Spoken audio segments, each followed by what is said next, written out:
아시는 것처럼 마게도냐인의 환상을 본 바울, 그리고 그의 일행이 유럽으로 향하게 되죠. 11절 말씀 보십시오. 같이 읽겠습니다. 시작.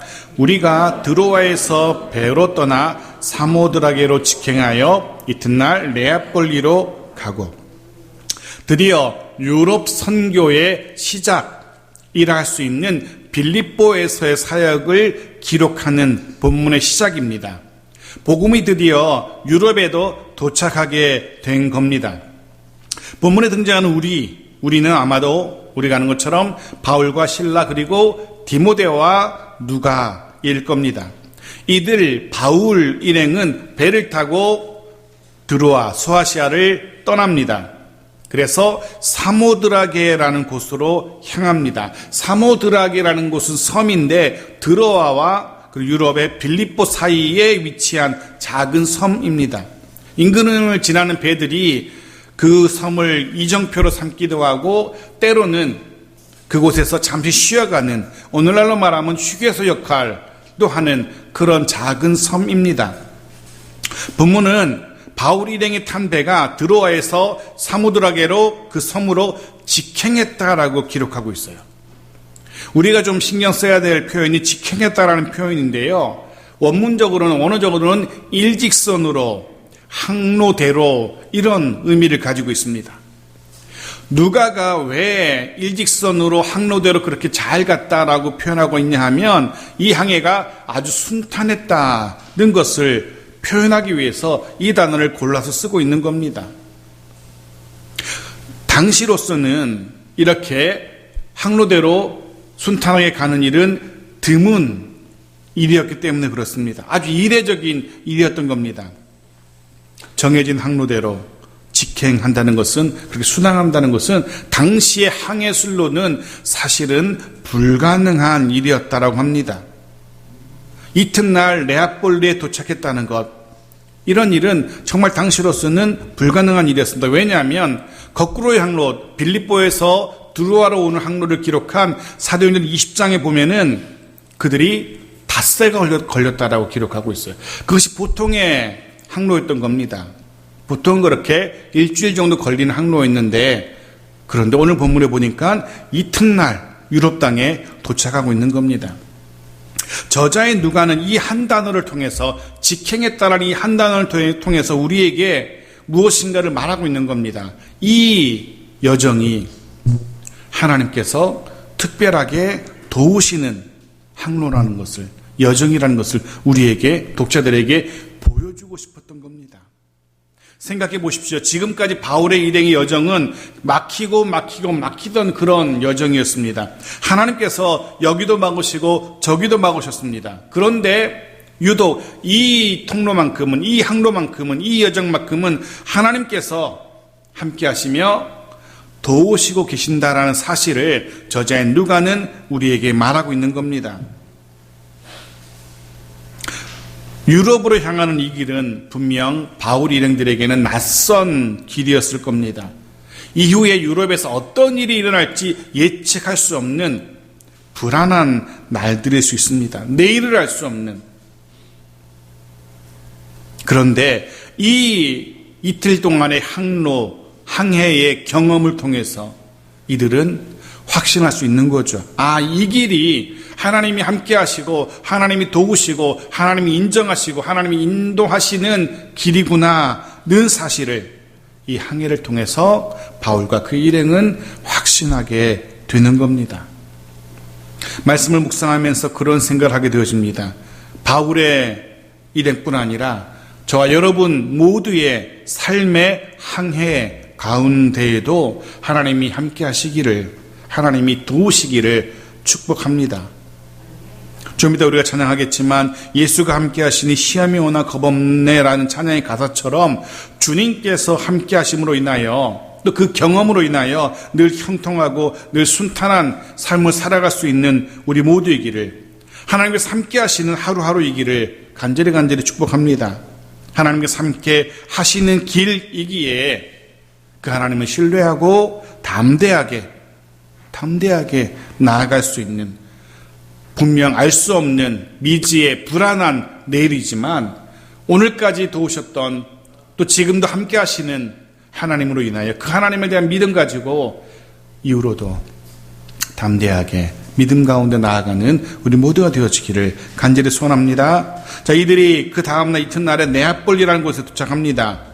네아폴리라는 지명은 새롭다라는 의미의 네오라는 단어와 도시를 의미하는 폴리스라는 단어가 합쳐진 단어입니다.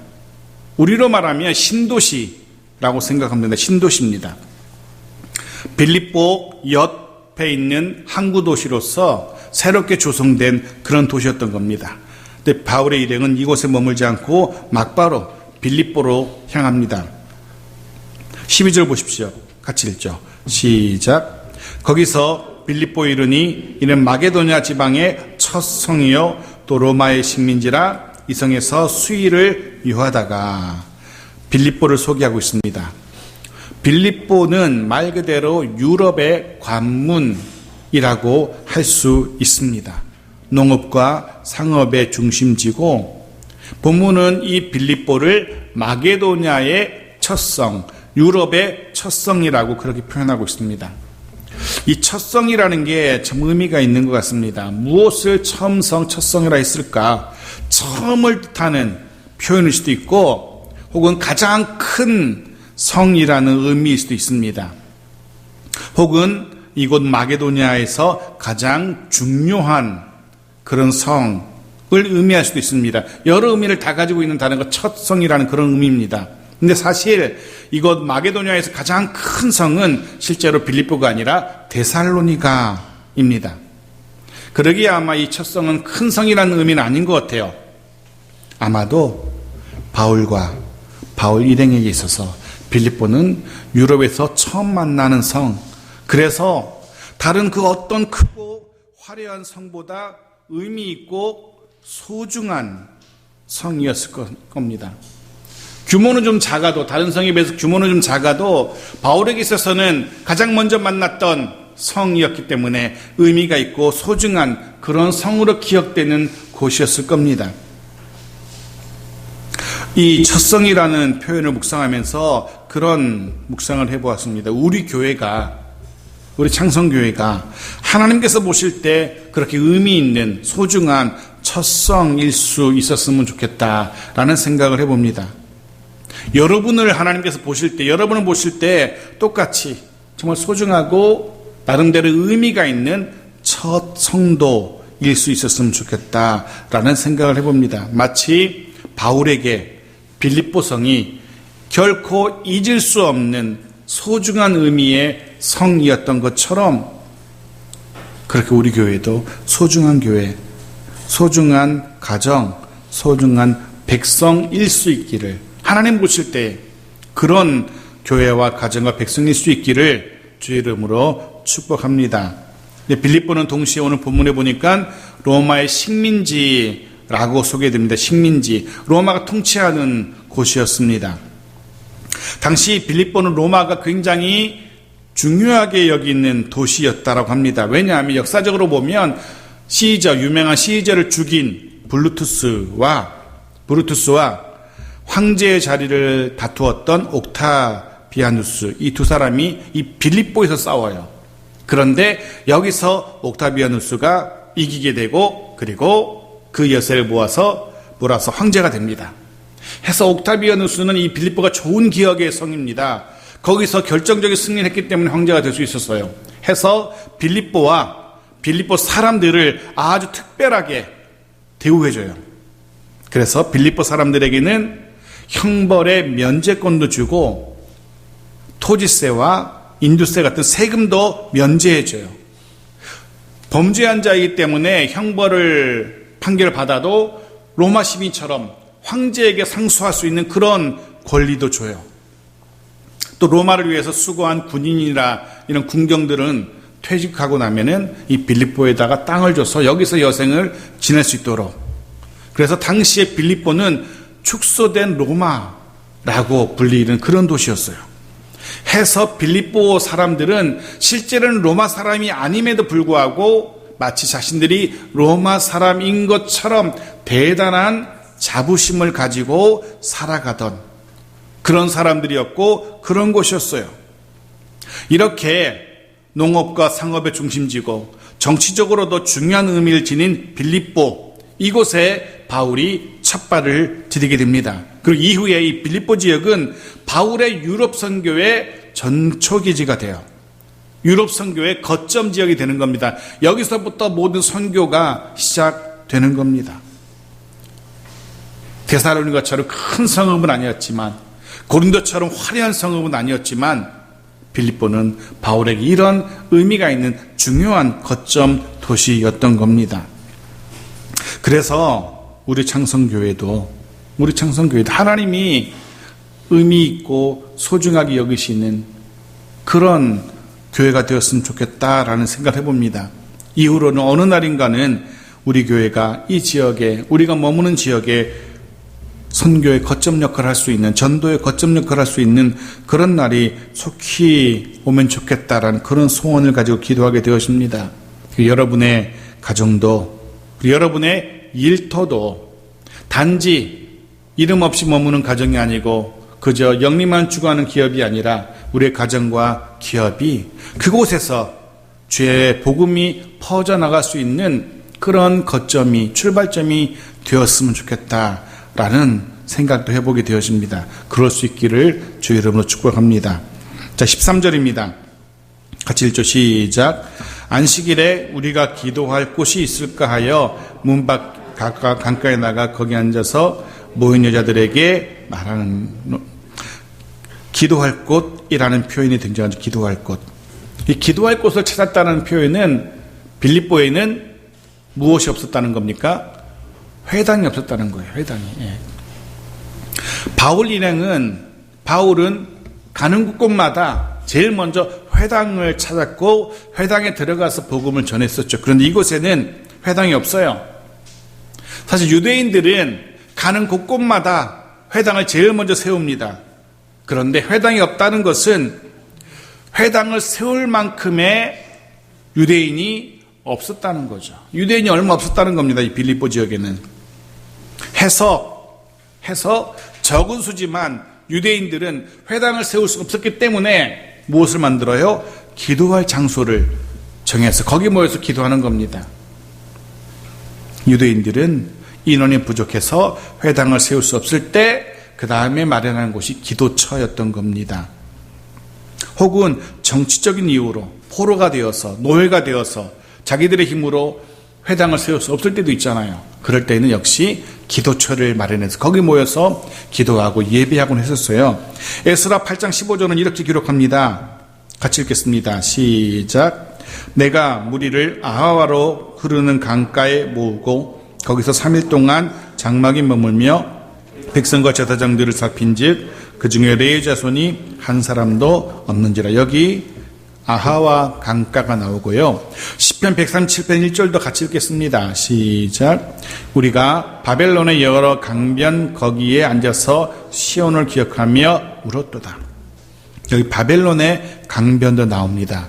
이것들이 바로 기도의 자리였던 거예요. 나라를 잃고 포로로 잡혀간 바벨론 땅에서 회당은 세울 처지가 안 되지만 그들은 모여서 여호와 하나님을 기억하고 예배하고 기도하던 장소, 이 강가였던 겁니다. 어떤 상황에서도 기도하기를 원했고 어떤 처지에서도 예배하기를 원했던, 여호와 하나님을 잊지 않고 그 앞에 나아가길 원했던 경건한 유대인들의 습관을 우리가 발견하게 되어집니다. 그러면서 우리에게도 이런 습관, 이런 경건한 습관이 있기를 소원합니다. 사실 이 코로나 사태가 어떻게 전개될지는 아무도 모르겠습니다. 더 심각해져서 다시금 화상 예배를 드리게 될지 아니면 깨끗하게 다 나아서 원래 예배를 회복하게 되어질지 아무도 모르지만 중요한 사실은 언제든지 어디서든지 늘 기도하고 예배할 수 있는 거룩한 습관, 경건한 습관 가질 수 있기를 간절히 소원합니다. 저도 여러분 모두도. 그렇게 안식일을 맞이한 바울의 일행이 그들의 경건한 습관을 따라서 기도처를 찾게 됩니다. 기도처를 찾는 이유 두 가지의 의도를 엿볼 수 있죠. 하나는 늘 하던 대로, 정말 늘 하던 대로 습관을 따라서, 경건한 습관을 따라서 안식일에 기도하러 갔을 것이고, 또 하나는 소아시아 지역에서 그랬던 것처럼 그곳에서 만나는 유대인들에게, 그리고 경건한 이방인들에게 복음을 전하기 위함이었을 겁니다. 이런 목적을 가지고 바울 일행이 당시 빌립보의 강가로, 기도처였던 강가로 나아갑니다. 여기서 여러 여자들을 만나게 됩니다. 이들이 누구인지는 정확히 알 수 없습니다. 아마도 유대인들이 있었을 것이고요, 유대교로 개종한 여인들도 있었을, 이방인들도 있었을 것이고, 혹은 여호와 하나님에 대해서 관심을 가지고 있는 경건한 이방인들, 이런 사람들이 모여서 기도하고 있었을 겁니다. 바울 일행이 이들에게 말을 했다라고 기록해요. 말을 했다라고. 그런 생각을 곰곰이 해봤습니다. 바울 일행이 이 여인들을, 낯선 여인들을 붙들고 무슨 이야기를 했을까 생각해 보신 적 있습니까? 그 중엔 유대인도 있었을 것이고 경건한 이방인 여인들도 있었을 텐데, 어쨌든 여인들이에요. 이들을 붙들고 무슨 이야기를 했을까? 첫 번째 생각할 수 있는 것은 자신들의 경험담, 자신들이 왜 여기까지 오게 되었는지, 어떻게 여기까지 오게 되었는지, 마게도냐인의 환상이라든가 이런, 그 하나님이 인도하셔서 이틀 만에 순적하게 이곳에 도착했다라든가 이런 그런 경험들 또 이야기할 수 있지 않았을까라는 생각해 봅니다. 그랬다면 그 간증을 통해서 하나님의 일하심에 대해서, 그리고 자신들은 그런 하나님이 보내신, 인정하시는 사람이라는, 그 여인들의 입장에서 한번 생각해 보십시오. 낯선 서너 명의 남자들이 다가와서 말을 걸고 갑자기 그래요. 얼마나 경계심이 들고 그러겠어요. 그런데 이런 간증을 통해서 바울 일행이 이상한 사람들이 아니라 하나님이, 여호와 하나님이 보내신, 자기들이 그렇게 예배하고 기도하고 있는 하나님이 보내신 사람들이라는 사실을 그런 간증을 통해서도 이야기할 수 있겠죠. 그런데 더 분명한 하나의 증거가 14절에 등장하는데요. 물론 그는 간증을 얘기했는지 모르겠지만 그들이 분명히 말했던 것이 무엇인지 14절에 나옵니다. 14절 보십시오. 같이 읽죠. 시작. 두아디라시에 있는 자색 옷감 장사로서 하나님을 섬기는 루디아라는 한 여자가 말을 듣고 있을 때 주께서 그 마음을 열어 바울의 말을 따르게 하신지라. 여기 바울의 말을 들은 여인에 대한 기록이 나와요. 근데 이 보니까 바울이 했던 말은 단순한 간증이 아니었던 거예요. 바울의 말은 복음이었습니다. 예수 그리스도의 복음이었습니다. 이곳에 모인 여인들 중에 루디아라는 여인이 바울의 말, 복음, 예수 그리스도의 복음을 듣고 주님을 영접했노라라는 그런 장면을 기록하고 있어요. 그렇습니다. 바울이랑은 그 기도처에서 그 여인들에게 자신들의 특별한 경험, 간증을 나열하고 그러지 않았던 것 같아요. 그들에게 가감없는 복음의 말씀을 전한 겁니다. 그리고 이 복음을 듣게 된 이 몇몇의 여인들이 빌립보 교회의 창립 멤버가 되죠. 그런데 어떤 의미에서 생각해 보면 이 빌립보 교회 시작은 참 초라한 시작이라고 할 수 있어요. 다른 아시아, 소아시아 지역을 생각해 보면 전혀 달라요. 다른 소아시아 지역처럼 수십 명 혹은 수백 명이 모인 회당에서 복음을 전한 게 아닙니다. 강가입니다. 뜨거운 햇살을 막을 수 있는 지붕이 없습니다. 차가운 바람을 막아 강바람을 막아줄 수 있는 그런 벽도 없습니다. 아무도 주목하지 않는, 볼품없는, 그저 그런 이름 없는 강가였습니다. 거기다 다른 아시아 지역처럼, 소아시아 지역처럼 회당에서 제법 유력한 남자들이 주교로 돌아온 것도 아니에요. 당시의 모든 경제권은 대부분 다 남자들이 쥐고 있었어요. 모든 의사결정은 다 남자들이 합니다. 심지어 아시는 것처럼 이 시대에는 여자들은 숫자 파악에도 들어가지 않을 정도로 무시당하는 그런 시대입니다. 그런데 이 빌립보 교회 시작은 강가에서 기도하던 몇몇의 여인들이었습니다. 생각해 보십시오. 이곳 저곳 다 막으신 하나님이십니다. 결국 여기저기 다 막으시고 이곳 빌립보에 도착하게 하신 하나님이십니다. 하나님이 그렇게 여기저기 다 막으시고 그리로 몰아가셨다면 수십 명의 사람들 근산 강당에 모아두어서 바울 일행이 기분 좋게 보란듯이 복음을 전할 수 있도록 그 정도는 하나님이 마련해 두셔야 되지 않겠습니까? 여기저기 다 막으시고 기껏 가라고 하신 곳이 그곳이었는데, 근데 보십시오. 그렇게 하나님이 몰아가신 곳이 강가였습니다. 예비된 사람들은 초라해 보이는, 볼품없어 보이는, 당시로서는 소외된 여인들 몇 사람들 뿐이었습니다. 분명 인간의 눈으로 볼 때에는 참 없어 보이고 초라해 보이는 그런 시작이라고 할 수 있습니다. 그런데 놀랍게도 이곳 빌립보의 이름 모를 강가에서 출발한 복음이 전 유럽을 뒤덮게 되죠. 이곳 빌립보의 이름 모를 강가에서 복음을 듣게 된 이 여인들을 시작으로 하여서 온 유럽이 복음화됩니다. 이곳 빌립보 어느 강가에 뿌려진 복음의 씨앗이 자라나서 그 유럽의 기독교 문명을 꽃피우게 됩니다. 찬란한 유럽 문명의 시작이 사실은 바로 이곳 이 빌립보에서 시작된 겁니다. 우리가 기억하고 있는 그 화려한 유럽의 기독교 문화 어디서 출발했다고요? 이 바로 빌립보의 이름 모를 강가에서. 사실 이 땅에 오신 하나님의 아들이신 주님이 복음을 전하시던 모습도 별반 다르지 않았습니다. 마태복음 5장 1절을 보십시오. 같이 1절 시작.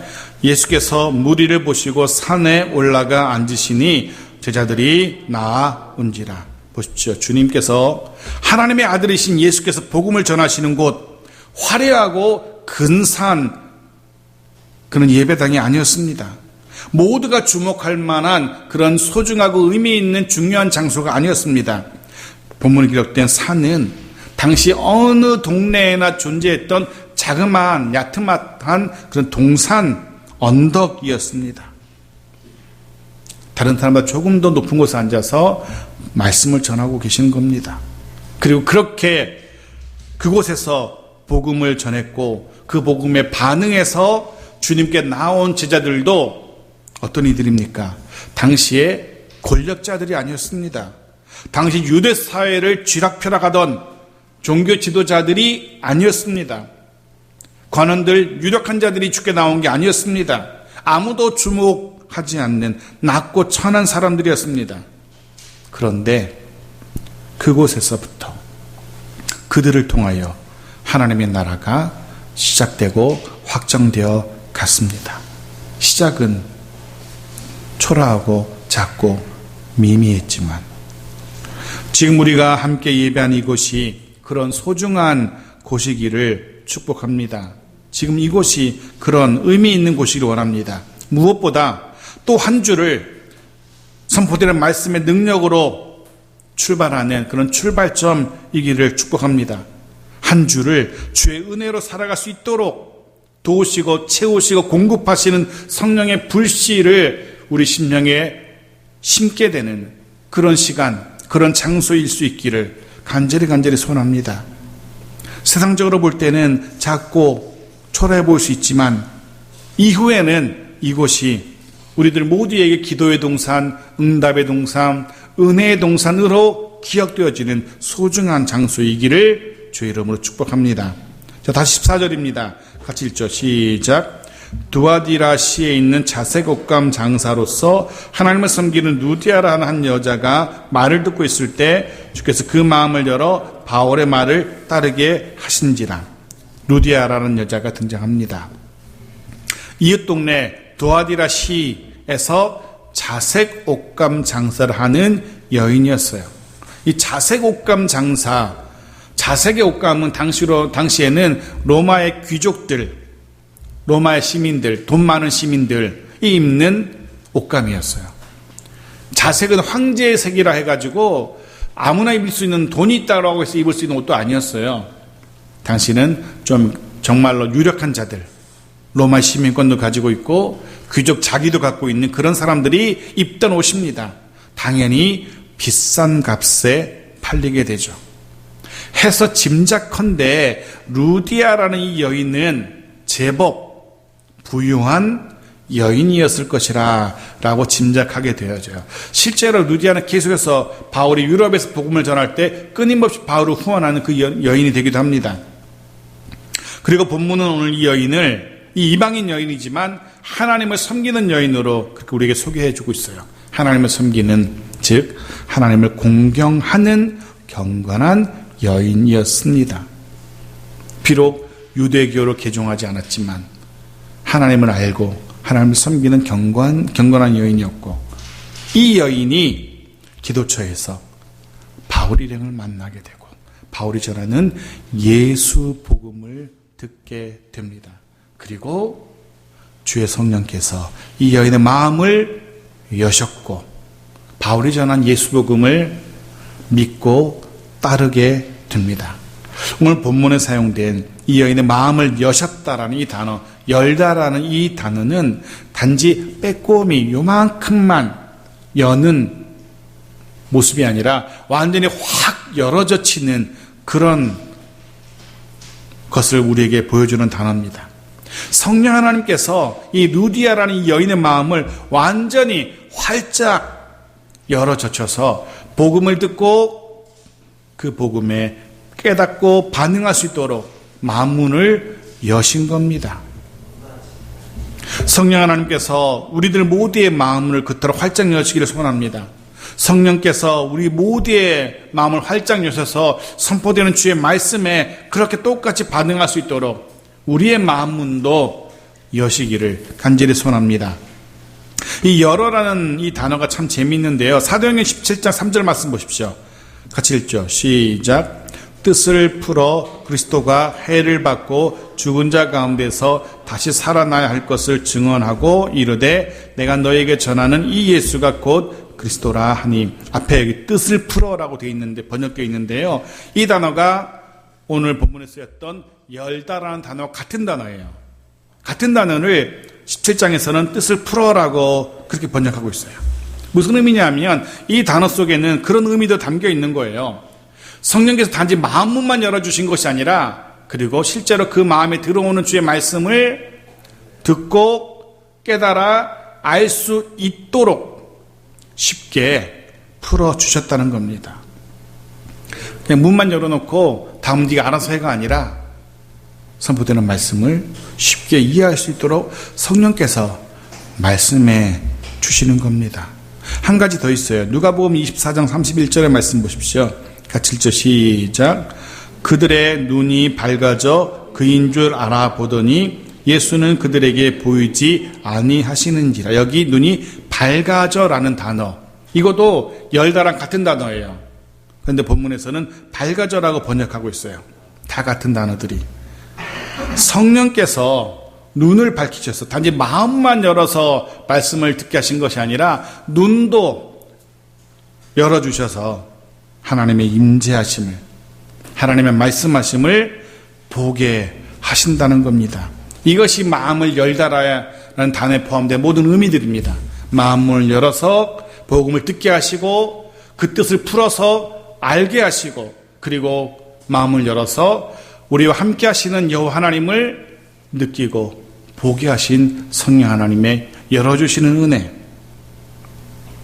그 은혜가 저와 여러분의 삶 가운데도 매일매일 함께 하기를, 모든 순간마다 우리의 마음을 열어서 주님의 임재하심을 깨닫고 그분의 말씀하심을 듣게 하시고 그 말씀이 깨달아지게 하시는 그런 은혜가 우리 삶 가운데 있기를 원합니다. 자, 마지막 15절입니다. 같이 읽죠. 시작. 그와 그 집이 다 세례를 받고 우리에게 청하여 이르되 만일 나를 주 믿는 자로 알거든 내 집에 들어와 유하라 하고 강권하여 머물게 하니라. 바울의 말을 따라서 그와 그의 루디아와 그의 온 집이 세례를 받게 됩니다. 그의 가족들, 친지들, 같이 일하는 직원들 모두를 포함합니다. 드디어 빌립보의 교회 공동체가 세워지게 된 겁니다.